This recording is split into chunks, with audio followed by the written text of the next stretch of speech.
For my next part, I'm going to create the color wheel. Remember, the value scale needs to have 10 steps, but I skipped ahead because I don't want to take up too much time because I think you understand what I have to do. So I'm going to zoom in with Control Plus. And on my color wheel, I want to start with the primary colors. The one at the top should be red.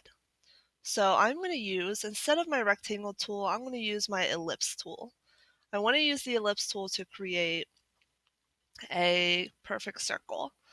So I'm going to click and hold out. In order to make this a perfect circle, I need to hold down Shift, unclick. For my color wheel, I do not want to have a stroke. So up here at the top in the dialog box for my shape, I want to take off the stroke by clicking this little red slash. And I want to have the fill color set to red. And you'll see here at the top, and these are called swatches. I want to select the red swatch. I'm going to grab my move tool and line this up really nicely. Alright, so I'm going to go ahead and make a folder for my color wheel. I'm going to go ahead and put my ellipse in there. And I'm going to go ahead and title my ellipse red. I'm going to duplicate it, right click, duplicate layer. This one is going to be yellow. I'm going to move over that duplicated layer that I created. And your primary colors should be aligned to the corners of this upright triangle. Remember that your primary colors are also a triad, that's why it forms a triangle on your color wheel. So I'm going to go back to my ellipse tool, change my fill to yellow, and then again I'm going to right click, duplicate layer.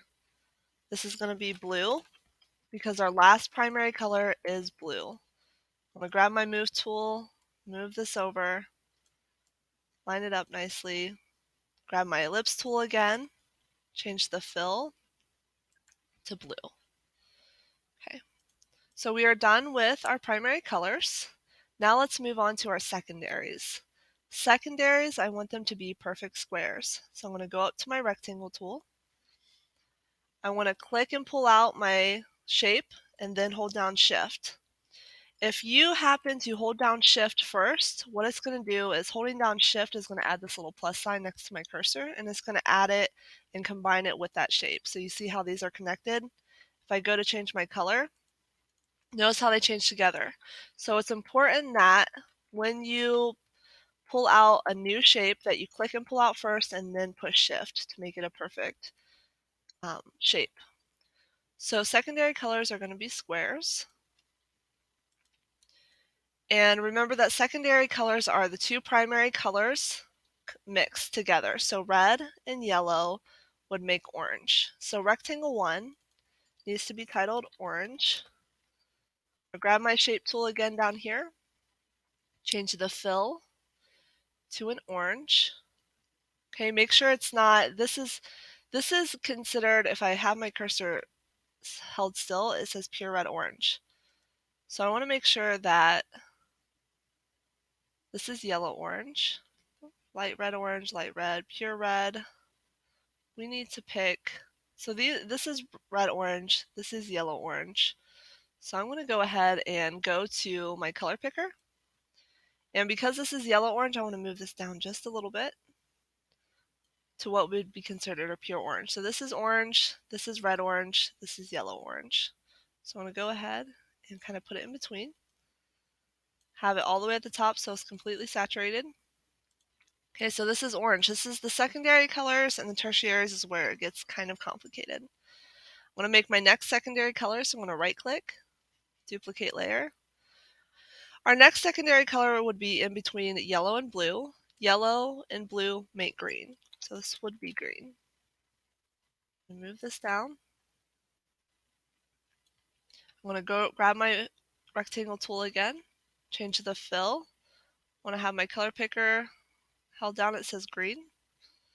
This is CMYK green, and we're not going to go into much about what CMYK means. We'll learn that in graphic design if you take it.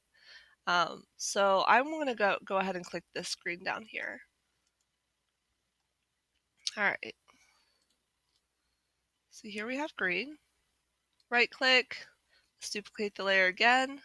Our last secondary color is red plus blue, and that makes violet. And okay, use my move tool to move our secondary color where it should be. And this needs to be purple or violet. So I'm going to grab my shape tool again, change the fill. Let's try to find that's blue violet, light violet, pure violet is right here. All right, so we're done with our secondary colors. Now we're ready to move on to our tertiaries. Tertiaries are made by creating a primary with a secondary, and they'll be placed right here. Tertiary colors are going to be used to create the rounded rectangle tool. So I'm going to change my tool here. And how the rounded rectangle works is when I click and pull out a shape, notice how my edges aren't super rounded. So to change the how rounded the corners are, that is up here at radius. So I'm going to change my radius to about 30.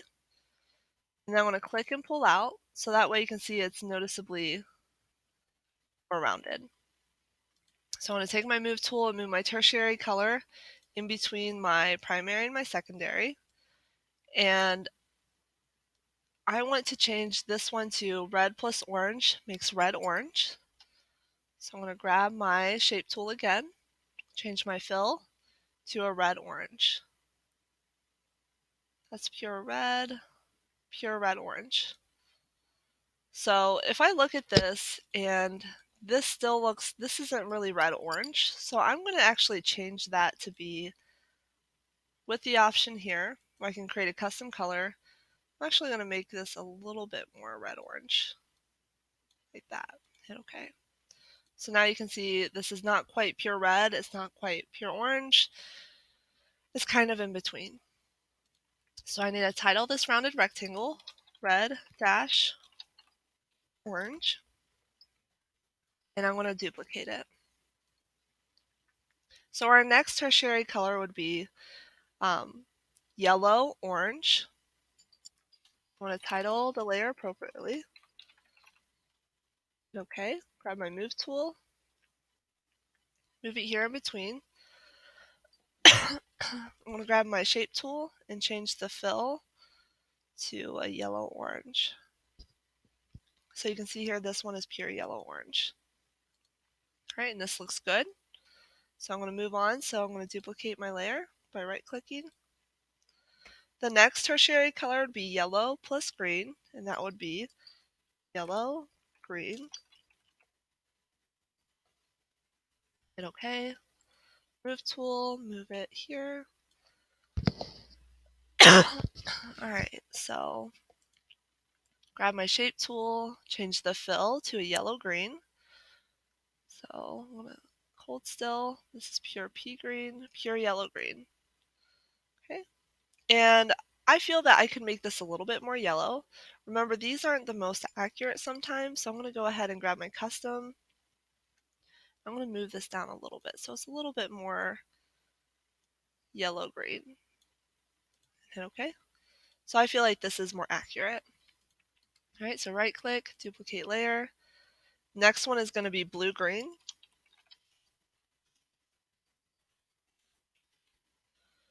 Hit OK. Move it into place.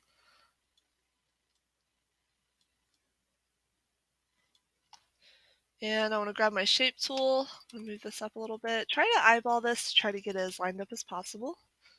Grab my shape tool. This needs to be blue-green. So let's see if we can find a nice blue-green. All right, so green cyan is actually a blue-green. So let's click that. Cyan is another word for blue in the computer world. So I think I might leave that. I think that looks good. So now I'm going to move on, right click, duplicate. This needs to be blue, violet. I'll go here. And this needs to be a blue violet, so I'm going to go to my shape tool again, fill. Just try to find a nice blue violet.